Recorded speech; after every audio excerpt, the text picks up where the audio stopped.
살아계신 아버지 하나님 감사합니다. 오늘도 이 시간 하나님의 말씀 앞에 함께 섭니다.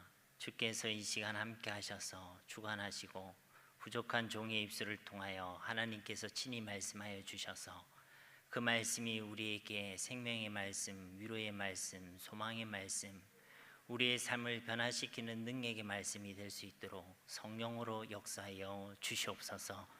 방해나 악한 사탄의 권세는 예수님 이름 앞에 떠나가게 하시고 오직 하나님 한 분만이 영광 받으시는 시간, 하나님의 뜻만이 우리 가운데 온전히 이루어지는 하나님의 시간이 되어지게 하여 주시옵소서.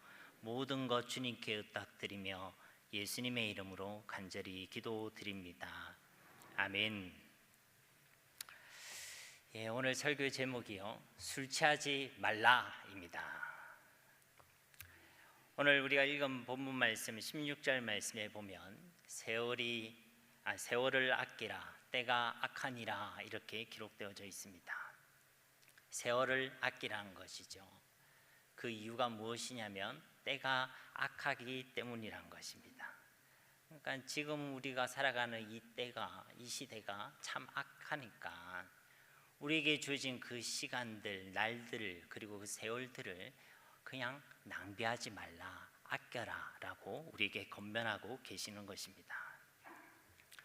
그러면 그 세월을 어떻게 아낄 것인가에 대해서 15절 말씀에는 지혜 없는 자가 되지 말고 지혜 있는 자가 되라 라고 권면하고 계시고, 17절 말씀에서도 같은 맥락으로 어리석은 자가 되지 말고 오직 주님의 뜻이 무엇인지를 이해하는 지혜로운 자가 되라라고 말씀하고 계십니다. 한마디로 이 세월을 아끼는 것에 대해 하나님께서 주시는 그 방법은요, 어리석은 자가 되지 말고 지혜로운 자가 되라라는 것입니다. 그리고 18절 말씀에서는 그럼 그 지혜 없는 사람이 되지 말라고 했는데, 어리석은 자가 되지 말라고 했는데 그 지혜 없는 자가 누구냐라고 했을 때에 바로 술 취한 사람들이다 라고 말씀하고 계시는 것입니다. 즉 술 취한 사람들이야말로 이 악한 시대에 지혜가 없는 자들이고 또 어리석은 자들이란 것입니다. 그리고 이 술 취한 자들이야말로 이 어두운 시대에 시간과 세월을 낭비하는 자들이고 그 세월을 아끼지 못하는 자들이라고 오늘 말씀은 증거하고 있는 것입니다. 그래서 이 마지막 때에 우리 그리스도인들에게 이 권면의 말씀을 주고 계시는 것이죠. 때가 악하니까 세월을 아끼라고, 이 마지막 때에 술 취하지 말라고, 오직 성령으로 충만하라고 우리에게 권면하고 계시는 것입니다. 그럼 여러분이 여기까지 얼마나 말씀을 잘 들었는지 한번 질문해 보겠습니다. 오늘 이 야고보서 5장 말씀을 근거로 생각해 볼 때 이 땅에서 가장 어리석은 사람이 누구입니까? 술 취한 사람. 이 악한 때에 허랑방탕하고 세월을 낭비하고 있는 사람이 누구입니까? 술 취한 사람이란 것이죠. 그럼 반대로 이 땅에서 가장 지혜로운 사람은 누구입니까? 술 안 먹는 사람이 아니고, 그런 단순한 내용이 아니죠. 성령으로 충만한 사람이 세상에서 가장 지혜로운 사람인 줄 믿습니다. 그러면 이제 오늘 말씀의 결론이 다 나왔죠. 때가 악하고 마지막 때가 임박했으니 하나님께서 주시는 지혜로 세월을 아끼라는 것입니다. 어떻게요? 술에 취하여 허랑방탕한 삶을 살지 말라는 것이죠. 그리고 오직 성령에 충만한 삶을 살아가라는 것입니다. 왜냐하면 성령으로 충만한 삶이 가장 지혜로운 삶이기 때문에 그렇다는 것입니다. 그러므로 사랑하는 성도님 여러분, 술에 취해 이 땅에서 주신 그 시간들과 날들을 허랑방탕하게 사용하지 마시고 오직 위로부터 오는 지혜와 그리고 주의 성령으로 충만한 삶을 살아가시고 그리하여 세월을 아끼시기를 주님의 이름으로 축복합니다. 자, 그러면 이제 하산하셔도 됩니다. 결론이 다 나왔으니까. 그런데 이렇게만 말씀을 듣고 나면 술을 안 드시는 분들은 그러면 나랑은 상관이 없는 이야기네 라고 생각하실 수 있고, 또 어떤 분들 중에는 이제 술을 끊어야 되는갑다, 혹은 술을 입에 대지도 말아야 되는갑다. 아, 술이 왼수고 술이 문제구나 하는 것으로만 이해할 수도 있을 것입니다. 그런데 오늘 전하고자 하는 말씀의 요지는 그것이 아닙니다. 그래서 우리는요, 한 가지를 더 고민해 봐야 합니다. 왜 하필 술일까라는 것이죠. 오직 성령의 충만함을 받으라 라는 이 말씀은요, 우리가 잘 이해가 됩니다. 그리고 특별히 거부감이 없죠. 그런데 많고 많은 것들 중에 왜 하필 바울 사도는 이 술을 먹지 말라고 이야기하는 것일까? 왜 이 술과 성령 하나님과 대조를 이루는 이 위치에 이 술이란 것을 두었을까 하는 부분입니다. 그 이유는 뒤에서도 살펴보겠지만 우선은 이 술에 취하는 것과 성령으로 충만한 것에는 우리가 살펴볼 수 있는 공통점이 있기 때문에 그런 것이죠. 그것은요, 영향을 준다는 것입니다. 술에 취한 사람은요, 술의 주장함을 받고 그 술의 지배를 받게 되죠. 그리고 성령으로 충만한 사람은 성령 하나님으로부터 전 인격과 모든 삶을 주장받고 또 성령의 다스림을 받게 된다는 것입니다. 그러므로 오늘 본문 말씀을 단순히 술 먹지 마라 이런 이야기가 아니라 술에 취해서 술의 영향을 받고 술의 지배를 받을 것인가, 아니면 우리가 성령으로 충만하여 성령의 영향을 받으면서 성령의 다스림을 받을 것인가에 대한 말씀이란 것입니다. 이건 단순히 제 이야기가 아니라요, 오늘 이 에베소서 5장과 병행 본문이 있습니다. 그게 바로 골로새서 3장 15절 이하의 말씀이죠. 골로새서 3장 15절에 보면요, 그리스도의 평강이 너희 마음을 주장하게 하라. 너희는 평강을 위하여 한 몸으로 부르심을 받았나니 너희는 또한 감사하는 자가 되라 라고 말씀합니다. 이걸 에베소서 표현으로 이야기하자면 너는 술의 지배를 받지 말고 그리스도의 평강의 지배를 받으라 라고 이야기하는 것입니다. 그리스도의 평강이 너희 마음을 주장하게 하라라고 말씀하고 있는 것이죠. 또 16절과 17절 말씀해 보면 그리스도의 말씀이 너희 속에 풍성히 거하여 모든 지혜로 피차 가르치며 건면하고 시와 찬송과 신령한 노래를 부르며 감사하는 마음으로 하나님을 찬양하고 또 무엇을 하든지 말에나 일에나 다 주 예수의 이름으로 하고 그를 힘입어 하나님 아버지께 감사하라. 이 뒤에 지금 시와 찬송과 신령한 노래를 부르며 감사한 마음으로 하고, 이건 우리가 봉독한 말씀 아닙니까? 그렇죠? 결과는 똑같다는 겁니다. 이제 앞에 표현이 다른 것이죠. 여기서는 그리스도의 말씀이 너희를 주장하게 하라, 그리스도의 말씀의 다스림을 받으라라고 이야기하는 것입니다. 그럼 어떻게 됩니까? 그 결과는 감사하는 삶을 살아가게 된다는 것이고 시와 찬송과 신령한 노래를 부르는 그런 거룩의 삶을 살아가게 된다는 것입니다. 그러니까 이 에베소서 5장 말씀과 비교해 보면요, 골로새서에서는 그리스도의 평강이, 그리스도의 말씀이 너희를 주장하게 하라 이렇게 얘기하고 있는 것이고, 에베소서 5장에서는 오직 성령이 너희를 주장하게 하라, 술이 너희를 주장하지 못하게 하라 라고 이야기하고 있는 것입니다. 그러니 오늘 본문 말씀의 핵심은 뭐냐면 술을 먹고 마시냐 이것이 중요한 것이 아니라 우리가 무엇의 지배를 받고 무엇의 영향을 받고 누구의 다스림을 받는가, 바로 거기에 이 말씀의 본문이 초점이 맞춰져 있다는 것입니다. 그러므로 우리는 어찌해야 되겠습니까? 술이 아니라 오직 성령 하나님께서 주장하시는 인생, 그리고 성령 하나님께서 다스리시는 그런 복 있는 삶의 주인공이 되어야 할 줄 믿습니다. 네, 여기서 이제 술 취하지 말라라고 우리에게 말씀하셨다는 것이죠. 여기서 말하는 이 술의 의미는 무엇이겠습니까? 이 술은 1차적인 의미는 당연하게도 우리가 알고 있는 그 술이 맞습니다. 알코올 성분이 들어가 있는 그 술을 이야기하는 것이죠. 그게 취하지 말라라고 이야기하는 것입니다. 그런데 오늘 말씀에서 이 술이 가지고 있는 성경적인 의미가 있습니다. 그것은 바로요, 세상입니다. 세상에 취하지 말라는 것입니다. 그리고 죄입니다. 죄에 매몰되지 말라는 것입니다. 또 우리의 욕심과 탐심과 정욕입니다. 그 정욕을 따르지 말라라고 권면하고 있다는 것입니다. 이것은 무엇을 생각해 보면 되느냐면 여러분 마태복음 4장에 보면 예수님께서 사탄에게 시험을 당하는 장면이 있습니다.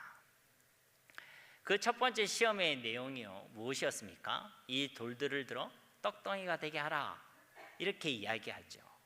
그때 예수님께서 무엇이라고 대답하시죠?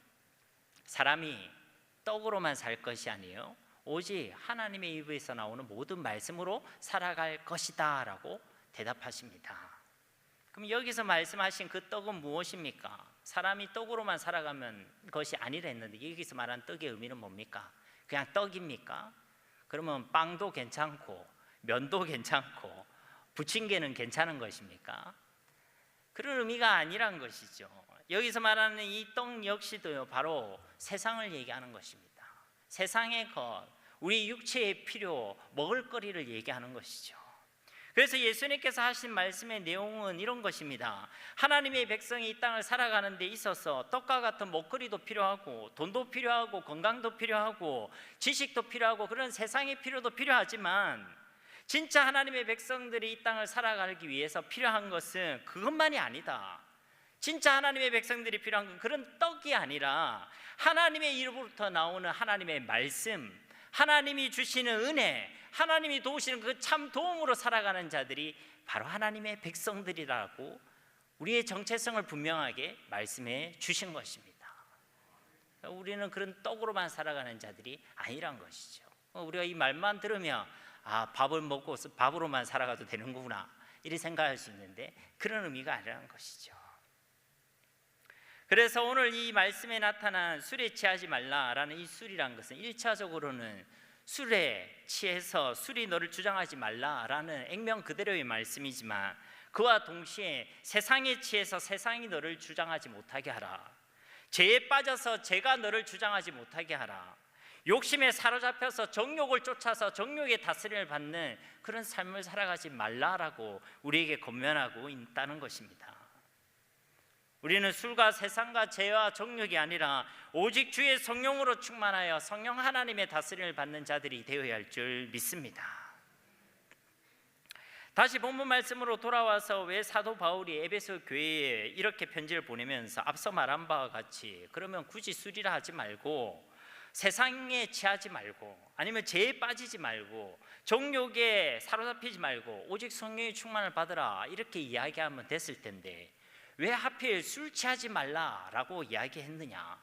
여기에 대해서 우리가 좀 살펴보려고 합니다. 여기에는 두 가지 이유가 있습니다. 앞서도 잠시 언급드렸지만 술에 취해서 지배를 받는 모습과 성령으로 충만하여 성령의 다스림을 받는 모습이 서로 비교되는 부분이 있기 때문입니다. 공통되는 부분들도 있고 또 차이점이 있는 것도 있죠. 오해하지 마실 것은 이것이 성령 하나님과 술이라는 것을 같은 가치로 동급으로 취급하는 것이 결코 아닙니다. 단지 사람에게 영향을 준다는 것이죠. 사람을 변화시킨다라는 그런 공통점을 가지고 있다는 것이고 또 그 결과는 완전히 다르기 때문에 서로 비교 설명하기가 좋다는 것입니다. 그래서 이 술이라는 것을 예로 들었다. 두 번째 이유는 당시 초대교회에 있어서도요 이 술 문제는요 심각한 문제였습니다. 물론 예수를 믿지 않는 불신자들에게 있어서 이 술 문화라는 것은 그들에게서 당연한 아주 일반적인 문화였죠. 그런데 예수를 믿고 예수를 주로 고백한 그리스도인들에게도 성도들의 그 삶 속에도 이 술 문제가 심각한 문제로 자리 잡고 있었습니다.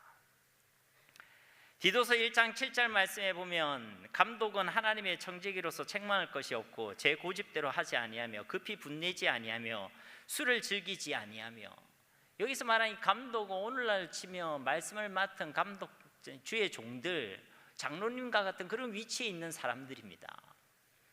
그런데 그들을 택하고 그들의 자격을 이야기할 때도 이 술 문제를 꼭 짚고 넘어가야 될 정도였다는 것이죠.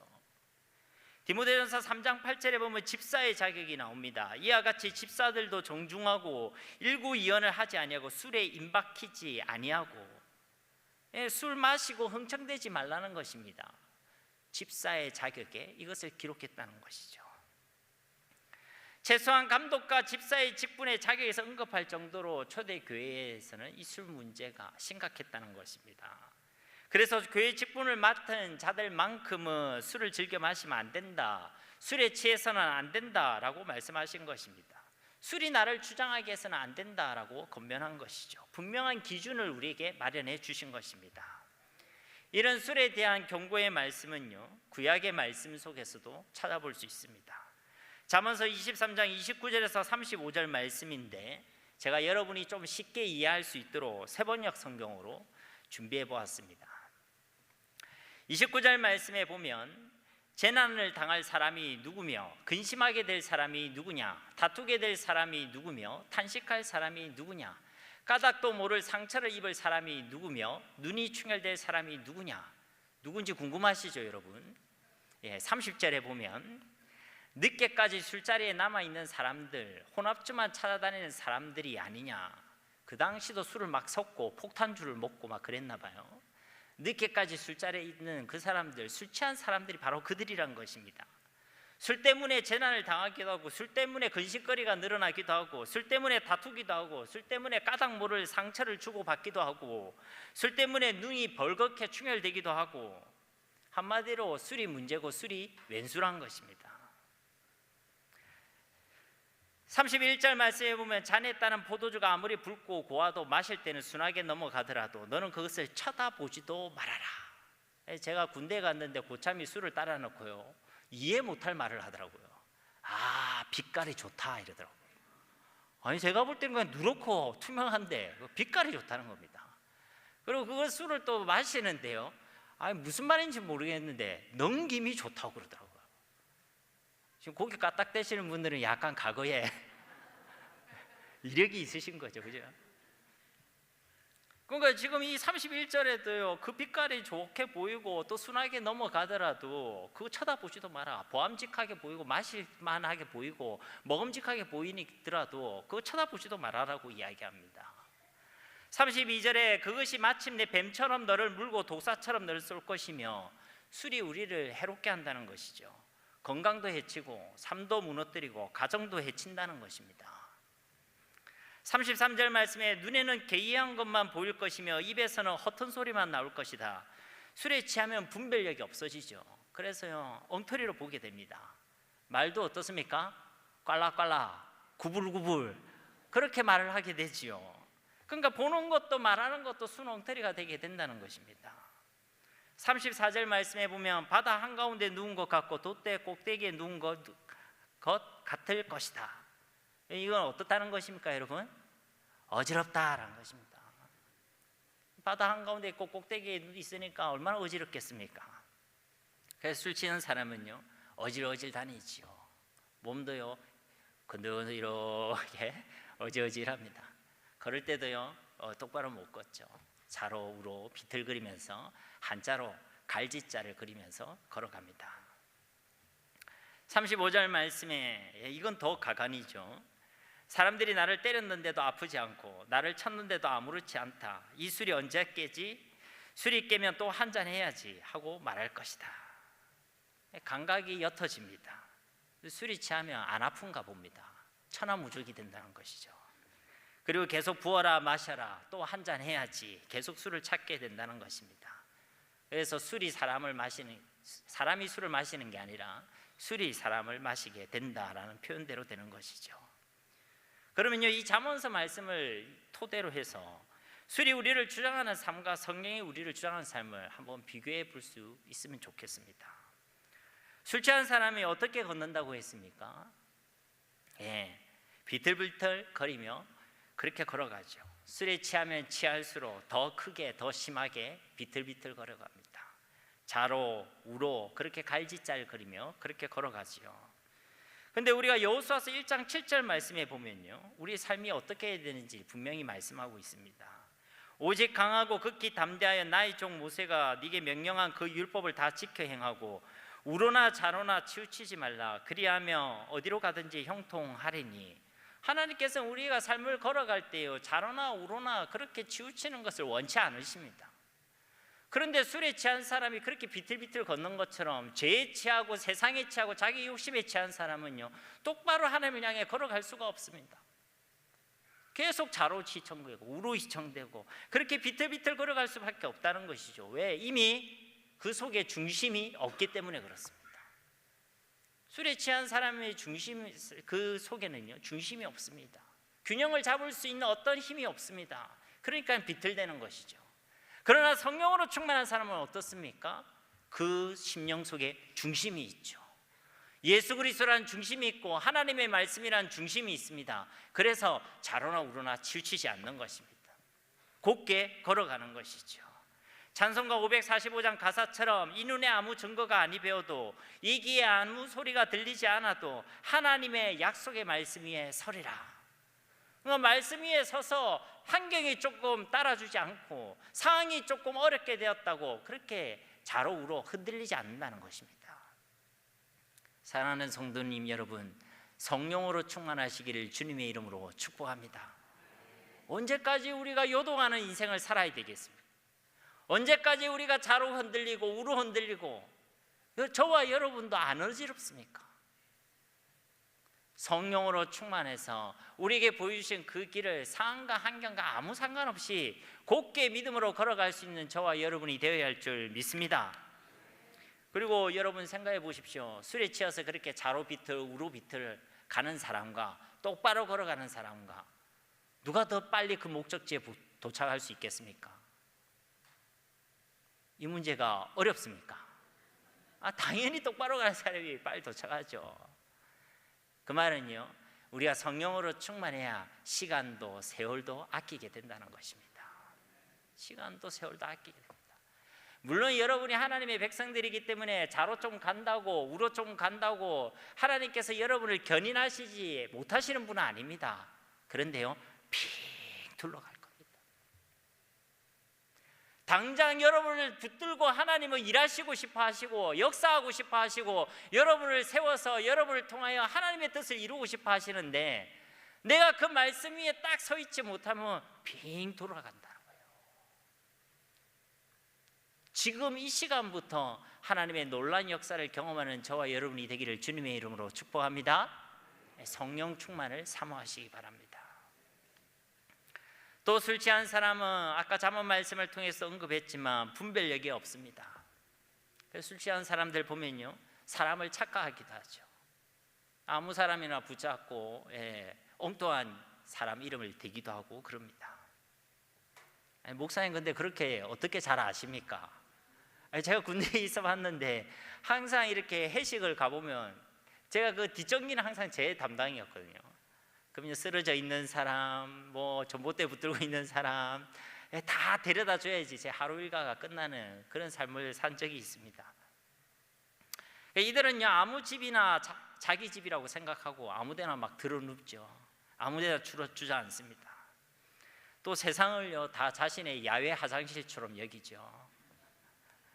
제가 군대에 있을 때 한 고참이요 술에 취해서요 나무에 이렇게 부딪혔습니다. 그냥 가면 되는데 비틀거리다가 나무에 부딪혔어요. 그런데 나무가 자기에게 시비를 걸었다면서 그 나무에 엉켜서 막 이렇게 싸우는 모습을 봤습니다. 왜 그렇죠? 분별력이 없어서 그렇습니다. 결국 술에 취하고 세상에 취하고 죄와 정욕에 취한 이들은 우리 오늘 말씀의 15절과 17절에 건면하고 있는 말씀, 우리가 이 땅에서 어떻게 살아가야 될지 분별하지 못합니다. 주님의 뜻이 어디에 있는지 무엇인지를 전혀 분별하지 못합니다. 진짜 우리가 싸워야 될 적이 누구인지도 잘 모르죠. 그러니까 나무 붙들고 싸우는 겁니다. 제가 자주 사용하는 표현이지만 우리의 적은 따로 있습니다. 적어도요 우리가 생각하는 그 인간은 우리의 적이 아닙니다. 우리가 이렇게 겪고 있는 우리를 힘들게 하는 어떤 상황과 환경도 진짜 우리의 적이 아닙니다. 우리의 적은 누구지요? 그 상황과 그 환경과 그 사람을 통해서 우리를 미혹하고 우리를 찌르고 우리를 아프게 하고 우리를 넘어뜨리게 하는 악한 사탄이 진짜 우리의 적인 줄 믿습니다. 여러분들이 성령으로 충만하면 그게 딱 보입니다. 근데 그렇지 않으면요 계속 그 인간이 보이는 거예요. 아니면 그 상황이 보입니다. 그 환경이 문제인 것 같이 여겨집니다. 아닙니다. 우리의 싸움은 혈과 육에 있는 것이 아니죠. 원수 마귀가 진짜 우리의 적이고 우리의 싸움의 대상인 것을 우리는 분별할 수 있어야 될 줄로 믿습니다. 그러니까 이렇게 술에 취한 사람은 엉터리로 살아가지만 성령으로 충만한 사람은 어떻게 살아갑니까? 이 시대를 분별하죠. 하나님의 뜻이 무엇인지, 우리가 어떻게 살아야 하는지, 무엇을 위해 살아가야 하는지를 깨닫고 살아갑니다. 엉터리가 아니라 진짜 지혜로운 삶을 살아가게 되는 것이죠. 그래서 우리에게 오직 성령으로 충만하라라고 말씀하고 계시는 것입니다. 그리고 여러분, 술 취한 사람을 가까이 하면 무슨 냄새가 납니까? 주변에 술 취한 사람이 안 계셔서 잘 모르시죠. 술 취한 사람을 가까이 하면요, 술 냄새가 납니다. 술 냄새가 진동하죠. 조금 떨어져 있어도요 냄새가 나지만 가까이 하면 할수록요 그 냄새가요 더 진해집니다. 한 번씩 이제 제가 새벽에 엘리베이터를 새벽기도 간다고 이렇게 타고 내려올 때 보면요, 새벽기도 탄다고 아무 생각 없이 딱 엘리베이터를 탔는데 간혹 그 안에서요 유쾌하지 못하는 냄새가 날 때가 있습니다. 술 냄새, 담배 냄새, 그런 냄새가 나죠. 그런데 그 냄새가 결코 향기롭지 않습니다. 오히려 불편하게 하죠. 분명히 사람은 없습니다. 그런데 냄새는 나고 있는 것입니다.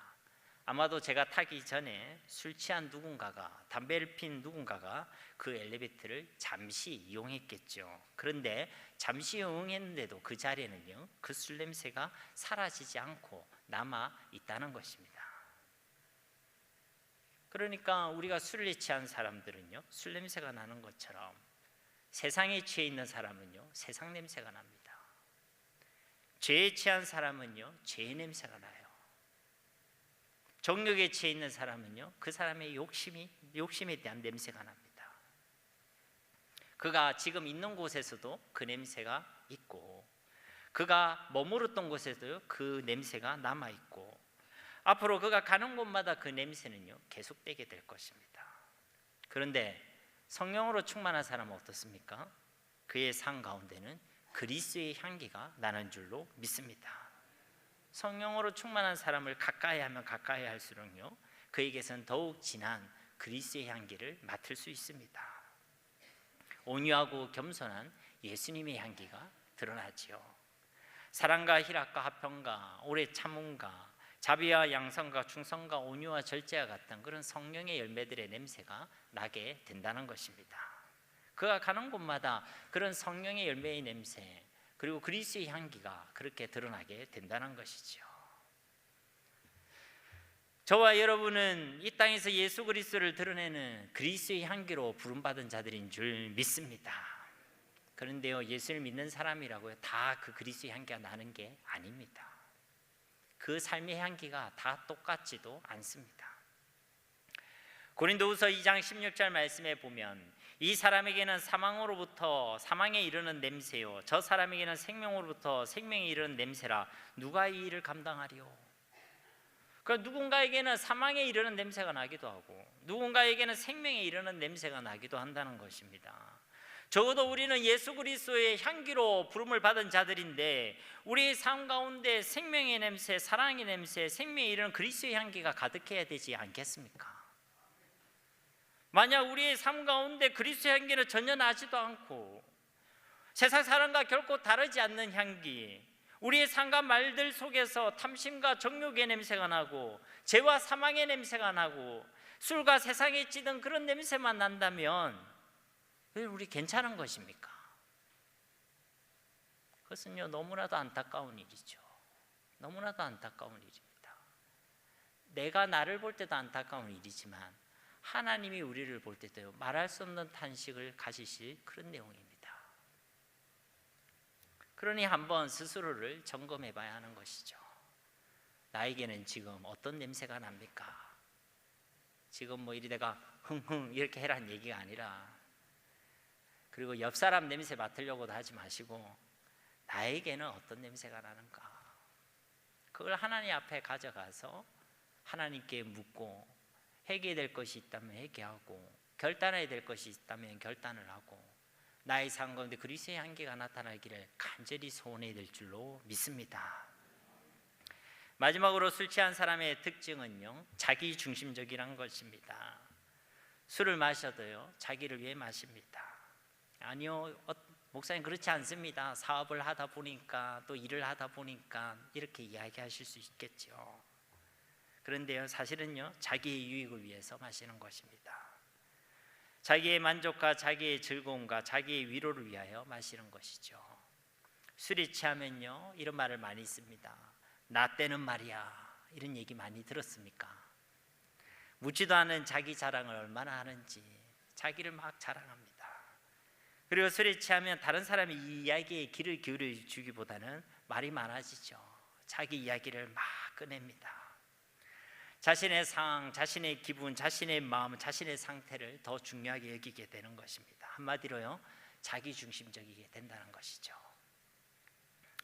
디모데후서 3장 말씀에 보면요, 마지막 때의 가장 큰 특징을 무엇이라고 얘기하냐면요, 자기를 사랑하는 것이라고 표현하고 있습니다. 마지막 때에 일어날 가장 큰 악한 특징이 있는데 그는 자기를 사랑하는 것이라는 것입니다.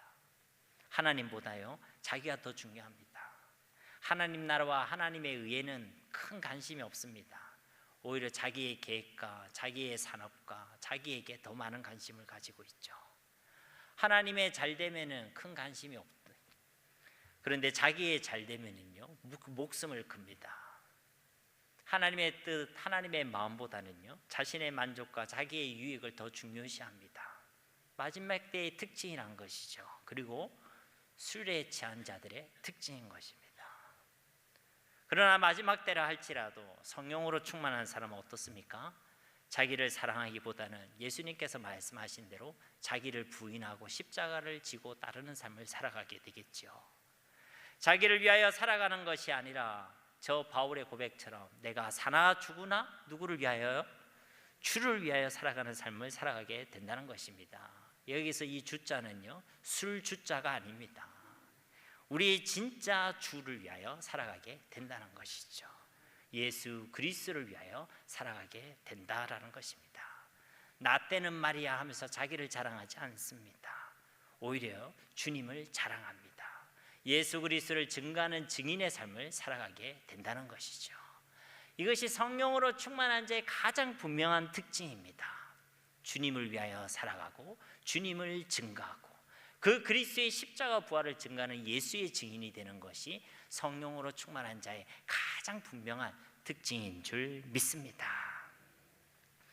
그러므로 이 악하고 어두운 시대, 이 마지막 때를 살아가는 저와 여러분들은 이제 오직 성령으로 충만하여 이 세월을 아끼고 하나님의 영광을 드러내는 삶을 살아가야 될 줄로 믿습니다. 어떻게 주의 성령으로 충만할 수 있습니까? 예수님을 주님으로 믿고 범사의 그를 인정하시면 됩니다. 성령으로 충만한다는 것을 어떤 분은 오해를 했어요. 나한테 무슨 에너지가 생기고 능력이 생기고 이런 거 아닙니다. 여러분, 성령님이 에너지입니까? 성령님이 힘입니까? 성령님이 능력입니까? 여러분, 다 오해하고 계시는 거예요. 제가 제일 싫어하는 말이 막 이렇게 공 던지듯이 성령 받으라 이런 거 전 정말 싫어합니다. 왜 그러냐면 성령은요, 인격적인 하나님이십니다. 하나님을 왜 주고받습니까, 여러분? 하나님이 나와 함께 계시기 때문에 내가 힘이 나는 것이고, 하나님이 나와 함께 계시기 때문에 내가 할 수 없는 일을 하게 되는 것이고, 하나님이 나와 함께 하시기 때문에 그분의 권능이 내 삶 가운데 나타나는 것이지, 성령이 무슨 에너지나 힘이나 이런 거 아닙니다, 여러분. 그분이 우리의 주인이 되셔서 그분이 우리를 충만히 다스리는 삶이 바로 성령 충만인 줄 믿습니다. 그러니까 내가 주인이 되고 내가 빨빨 살아있으면 내가 드러나는 거예요. 근데 나는 죄인이잖아요. 그러니까 선한 열매, 거룩한 열매들이 나타나지 않습니다. 그런데 성령 하나님이 내 속에 주인이 되시면요, 그분의 열매가 나타나는 거예요. 내가 괜찮아지는 게 아니라, 내가 좋은 사람이라 되는 게 아니라, 그분이 나를 주관하시니까 나는 여전히 죄인이지만 나를 통해 그분의 선하심과 완전하심과 그분이 맺게 하시는 그 풍성한 열매들이 나타나게 된다는 것입니다. 그러니 범사의 그를 주로 인정하시기 바랍니다. 또 어떻게 성령으로 충만할 수 있습니까? 그것을 간절히 소원하시기 바랍니다. 아무리 듣고 이야기 이것을 알아도요, 내가 소원하지 않으면 안 됩니다. 하나님 우리에게 마음에 소원을 두고 행하시는 분이시기 때문에 여기에 대한 간절한 마음의 소원이 있어요. 하나님, 내가 세상에 죄에, 나의 욕심과 정욕에, 술에 그렇게 취한 자가 아니라 오직 성령으로 충만한 하나님의 백성으로 이 땅을 살아가길 원합니다. 그의 간절한 마음의 소원이 있어요. 그리고 그 간절한 마음의 소원을 주시는 그 하나님께서 그 소원대로 우리 가운데 응답하시고 역사하신다는 그 약속의 말씀을 붙들고 하나님께 간절히 기도하시기 바랍니다. 그 시간이 우리에게 하나님께서 일하시는 시간, 우리에게 주의 성령의 충만함을 허락하시는 시간이 될 줄로 믿습니다. 요한복음 20장 22절 말씀에 보면요, 부활하신 예수님께서 제자들에게 하신 말씀이 있습니다. 이 말씀을 하시고 그들을 향하사 숨을 내쉬며 이르시되 성령을 받으라. 성령을 받으라. 이것은 성령을 뭐 던지고 이런 얘기 아닙니다. 성령의 충만함을 사모하고 약속하신 걸 붙들고 기도해라고 말씀해 주신 것입니다. 이 예수님께서 명하신 말씀대로 진짜 오직 성령으로 충만한 삶, 그리하여 그 삶을 통해 매일의 삶을 승리의 삶으로 살아내고 이 땅에 하나님의 나라를 세워가는 복된 삶의 주인공들이 다 되시기를 예수님의 이름으로 간절히 축원드립니다. 우리 이 시간 말씀을 기억하시면서 함께 이 시간 기도하기를 원합니다. 함께 기도하겠습니다. 살아계신 아버지 하나님, 감사합니다. 주신 말씀에 감사합니다. 우리가 이 악한 시대의 세월을 아끼는 자들이 되기를 원합니다. 어리석음으로 지혜 없는 자들 같지 않고 하나님 주신 지혜로 이 시대를 분별하며 하나님의 뜻이 무엇인지를 깨닫고 이 어두운 시대에 우리가 하나님의 백성으로 어떻게 삶을 살아내야 하는지 그것을 아는 지혜와 명철이 우리 가운데 있기를 간절히 소망합니다. 오늘 주신 말씀대로 오직 성령으로 충만하기를 원합니다. 더 이상 세상의 지혜, 제약에 빠져 육신의 탐심과 정욕을 따라 살아가지 않기를 원합니다. 오직 성령 하나님으로 충만하여 그분의 다스림과 그분의 지배, 그분의 통치 속에서 매일의 삶을 하나님의 나라로 살아내는 저희 모두가 되어지기를 원합니다. 오직 주의 성령으로 우리를 충만케 하셔서 자로나 우르나 치우치지 않게 하시고, 오직 성령으로 우리를 충만케 하셔서 이 시대를 분별하게 하시고, 오직 성령으로 충만케 하셔서 우리의 삶 가운데 그리스도의 향기가 진동하게 하시고, 오직 성령으로 충만케 하셔서 우리가 사나 죽으나 주를 위하여 살아가게 하시고 일평생 예수 그리스도의 복음을 증거하는 증인으로 살아갈 수 있도록 은혜를 더하여 주시옵소서. 그렇게 우리의 매일의 삶이 하나님 주시는 승리를 누리는 영광의 삶, 또 하나님께 큰 기쁨이 되고 하나님의 은혜와 복을 누리는 복 있는 삶이 되기를 간절히 소망합니다. 우리 가운데 역사하실 하나님을 기대하며 예수님의 이름으로 간절히 기도드립니다. 아멘. 우리 찬송가